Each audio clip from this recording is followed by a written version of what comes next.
Autrement dit, c'est une hypothèse seulement, et non pas une affirmation. On peut se demander si le Napta ou le petit-fils de Ishanavarman n'était-il pas finalement le seigneur de Dvaravati. ដូច្នេះទៅសមត្ថកម្មមិនមែនជាការអះអាងជាទីបញ្ចប់ទេណាសន្និដ្ឋានជាទីបញ្ចប់ទេប៉ុន្តែយើងអាចគិតថាសមត្ថកម្មថាAkshavarman ដែលយើងឃើញនៅនេះមិញហ្នឹង excusez-moi répétez. C'est une hypothèse que je fais. Je me demande si le Akshavarman ici en question, le Napta ou petit-fils de Ishanavarman, n'était pas le seigneur de Dvaravati dont nous parlons depuis tout à l'heure. ដូច្នេះសមត្ថកម្មហ្នឹងថាតើនៃ Akshavarman ដែលជាចៅនៃ Dvaravati ហ្នឹងតើនឹងដែរអីដែលជា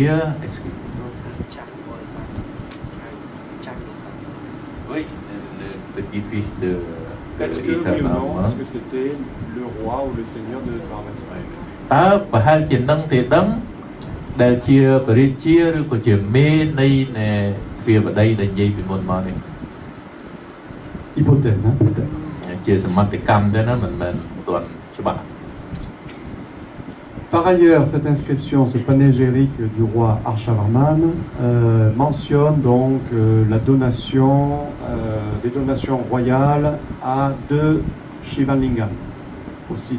sur le site. សិលាចារឹកដែលថាទៅសេអនចារឹកនៅលើស្ពាត់ហ្នឹងគឺថានិយាយពីដង្វាយ2នៃព្រះជាគឺដង្វាយសម្រាប់ទៅដល់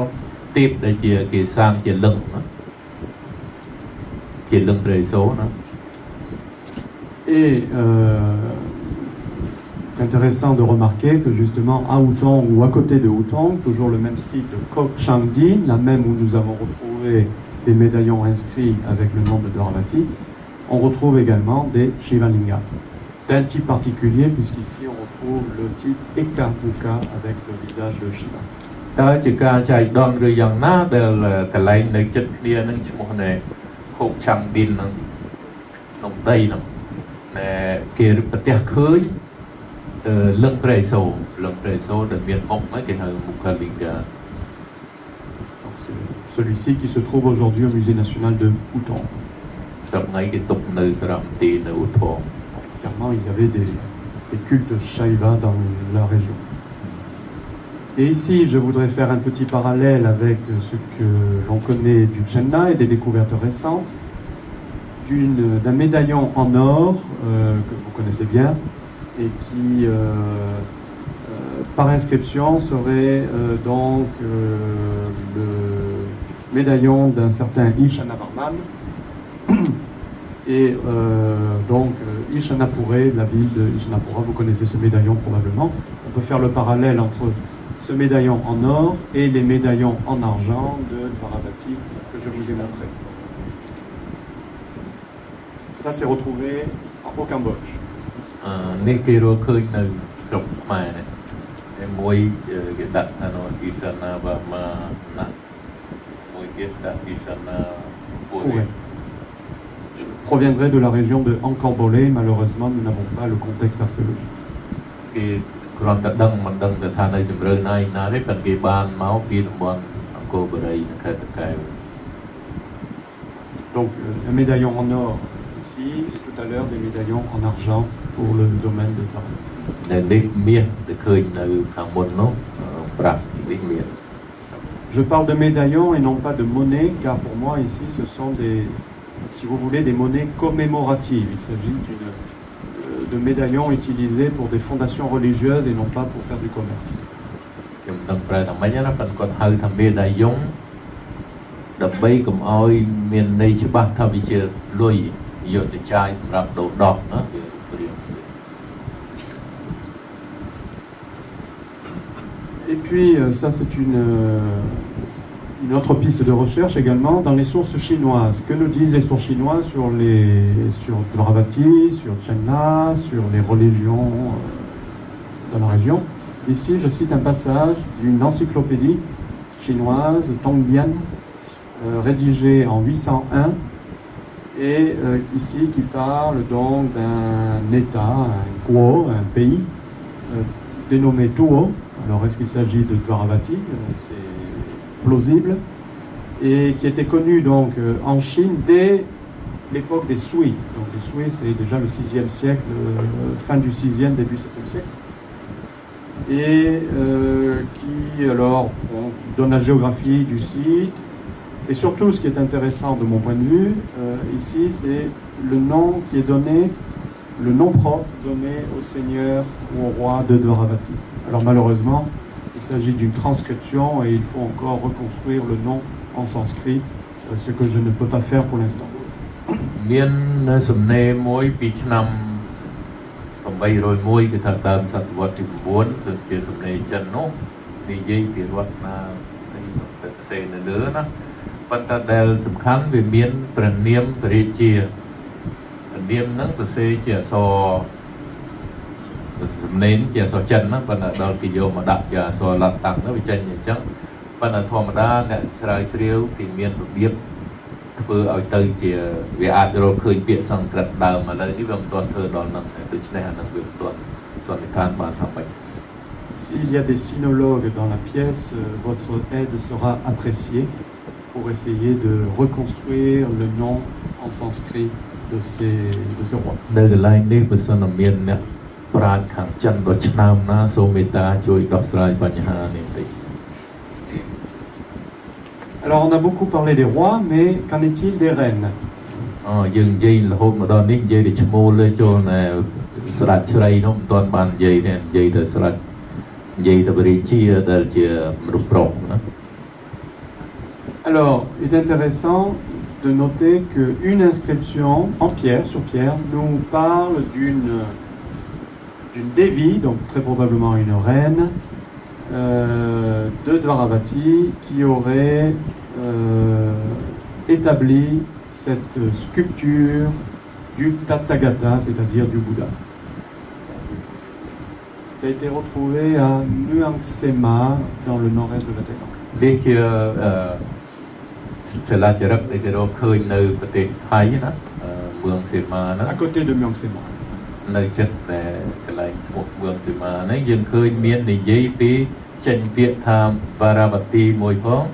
ចេញពាក្យថា Devi ផងតើ Devi ហ្នឹងជាទេពឬក៏ជាស្ដេចស្រីណាជារាជនី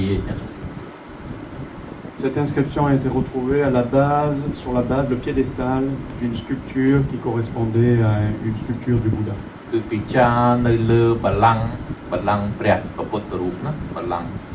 Malheureusement, l'inscription est fragmentaire, il nous manque des mots, des morceaux, et nous ne pouvons pas bien faire le lien ici entre la Devi, la reine, et la fille Sutta du seigneur de Dvaravati. Est-ce que c'est la même personne ou deux personnes différentes? វាបាក់បែកទៅដាច់គ្នាយើងមិនអាចនឹងថាទេវីដែលគេនិយាយនៅទីនេះតើជាកូនស្រីនៃមេនៃវាវតីនឹងក៏អត់ណាយើងមើលពីប៉ុន្តែវាដាច់គ្នាច្រើនមិនអាចឲ្យសន្និដ្ឋានថាអញ្ចឹងកើត Toujours est-il que cette personne-là, féminine, était vraisemblablement honorée très vraisemblablement le Bouddha. Et là, un parallèle est intéressant à faire avec l'Inde, encore une fois, l'histoire ancienne de l'Inde. Très souvent, en Inde, ce n'était pas tellement les rois qui étaient les patrons du bouddhisme, mais plutôt les reines. Je peux citer des exemples nombreux. Les rois étaient principalement Shaiva ou Vaishnava en Inde. នៅកន្លែងនេះយ៉ាងណាក៏ដោយយើងអាចថាទេវីហ្នឹងណាទោះទៅជាស្ដេចស្រីឬក៏ជាស្អីក៏ដោយគឺជាពុទ្ធសាសនិកហើយរឿងហ្នឹងវាច្រើនតែមានអញ្ចឹងបើយើងយោងទៅប្រទេសឥណ្ឌាព្រោះនៅប្រទេសឥណ្ឌានោះវាជាកាលស្ដេចព្រះរាជានោះណាជាប្រុសនោះជានិកាយសៃវាអីចឹងទៅក៏ប៉ុន្តែប្រជាជានោះកាន់ពុទ្ធសាសនាវាតែមានចឹងដែរវាអាចមានចឹងដែរ Donc juste donner un ou deux exemples. En Inde, la dynastie des rois Ishvaku en Andhra Pradesh, qui était, autant que nous le connaissons par les inscriptions, des rois Shaiva. Les reines, en revanche, étaient bouddhistes. Même chose sous la Gupta. Et je ne parlerai pas des Palas. Enfin, les exemples sont nombreux. សណ្ដោទិវងផ្សេងនៅប្រទេសឥណ្ឌានៅសម័យកាលផ្សេងគ្នាបង្ហាញថាអញ្ចឹងគឺថាបរិជានោះលោកកាន់សៃវាគឺថាគោរពព្រះយេស៊ូវណាហើយទៅប្រជាយានោះពុទ្ធសាសនា Donc vous l'avez compris, étudier l'histoire de Dwarati n'est pas chose simple, facile, on ne connaît pas vraiment l'histoire de ces rois. Et la géographie est encore moins bien connue. Quelle est la géographie précise du domaine de Dwaravati? Où était la capitale du royaume, s'il y en avait une? Est-ce que c'était Nakalpatom? Est-ce que c'était Outang? Est-ce que c'était Sitep? Quelles étaient les frontières de ce domaine ou de ce royaume? Où est-ce que Dwaravati s'arrête et où commence le Chelna? Et qu'en est-il des autres sites archéologiques qui sont parfois mentionnés dans les inscriptions, comme par exemple Channa Chapua ou encore Wendan dans les inscriptions, dans les sources chinoises, ou d'autres sites encore dont on ne connaît pas les noms anciens comme Muangsema ou Sitep. ដូច្នេះនិយាយពីប្រវត្តិសាស្ត្រទ្វារវតីហ្នឹងវាមិនអាចនិយាយបានច្បាស់ទេមកទល់ពេលនេះបើនិយាយពីភូមិសាស្ត្រក៏វាមិនអាចច្បាស់មិនដឹងជាដូចយើងថារាជធានីអញ្ចឹងនៅកន្លែងណាទៅនៅឧថងឬក៏នៅស៊ីថេបឬក៏នៅកន្លែងណាមិញមួយទៀតនោះណាហើយវិសាលភាពទឹកដីនោះវាមកដល់ណាពិតប្រាកដណាវាមកចាប់ត្រឹមណាវាចាប់ផ្ដើមពីណាមកដល់ណា Alors si vous cherchez sur internet, Adjan Wikipédia va vous donner la réponse sous cette forme de carte où on voit en vert tout le territoire qui, d'après eux, correspondait au domaine de Dwaravati, ce que je conteste. បើយើងទុកចិត្ត Wikipedia ដោយមនុស្សភាគច្រើននេះបាទវាបដីប៉ុន្តែថាតើយើងទុកចិត្តកើតបានខ្ញុំថាមនុស្សភាគច្រើនខ្ញុំនិយាយលេងទេណាបើយើងដឹងហើយអ្វីជាអ៊ីនធឺណិតណា Or pour moi, Dwaravati, d'un point de vue des sources que l'on a, les inscriptions principalement, est beaucoup plus limité. Donc, comme je disais, principalement au centre, à l'ouest de Bangkok. Vous voyez le territoire en vert ici, avec les inscriptions qui le confirment. ចំពោះគាត់នោះទឹកដីទ្វារវតីគាត់មិនអាចថាច្បាស់មែនប៉ុន្តែគាត់នោះប្រហែលរហូតមកដល់អាធំលុបតិចៗណាគាត់យល់ដល់ប៉ុណ្ណឹងដោយសារយោងទៅតាមទីតាំងនៃសាលាចារឹកដែលគេឲ្យនឹងវត្ថុបុរាណដែលគេរកឃើញ Et donc l'inscription de la reine, qui mentionne la reine de Dwaravati, c'est ici, la K1009. សាលាចារឹកដែលមានព្រួញនៅក្រោមនោះដែលនិយាយពីស្រីមិញណាទេវីមិញ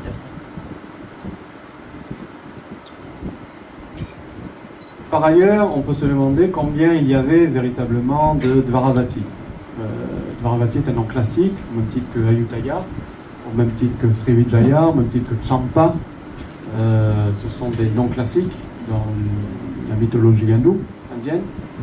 Et on retrouve finalement un certain nombre de noms de Dwaravati dans l'épigraphie en Asie du Sud-Est et notamment au Cambodge. 2 inscriptions au moins du 10e ou 11e siècle mentionnent, c'est des inscriptions de donation, qui mentionnent des personnes qui auraient fait des dons, des donations, et ces personnes venaient de Srup Dwaravati. តើទ្វារវតីនិង Dwaravati នោះវាសំដៅប្រទេសមួយឬក៏វាច្រើនព្រោះ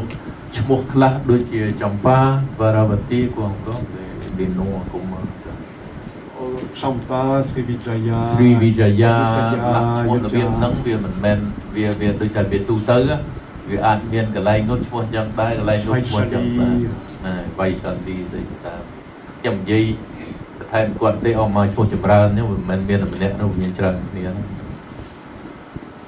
Donc ici, ces 2 inscriptions mentionnent des donations, mais non pas pour le Bouddha. En fait, il s'agit d'honorer le dieu Shiva et le dieu Vishnu. Oui, ce sont deux inscriptions du maire du សិលា Cambodge. ចារឹកណែពីរដែលគេរកឃើញនៅស្រុកខ្មែរនេះណាគឺនិយាយពីដង្វាយដែលគេថ្វាយទៅព្រះបរមនិសូរហើយនឹងទៅព្រះមួយអង្គទៀតមិនដែលមាននាមថាចំពេស្វរា Vous avez les numéros. ចំពេស្វរាលេខការប្រមាណដែលទៅនឹងស្រាប់ C'est un peu comme, pour prendre un exemple contemporain, il y a de très nombreuses villes qui s'appellent Paris dans le monde. Aux États-Unis, je crois qu'il y en a au moins 16. Je ne parle pas de la Nouvelle-Orléans, la Nouvelle-Amsterdam, etc. Donc finalement, c'est un phénomène assez commun d'utiliser des noms classiques dans une nouvelle contrée, voire une nouvelle colonie. ពេលយើងប្រៀបទៅដូចជាឈ្មោះទីក្រុងសម័យដែរសូម្បីតែឈ្មោះប៉ារីនេះក៏មាននៅឯណានោះទៀតស្រុកអាមេរិកណានោះ Nouvelle-Orléans ឬក៏ស្អីស្អីមានច្រើនណាស់ពេលញ៉ាំកងសិលក្នុងពេល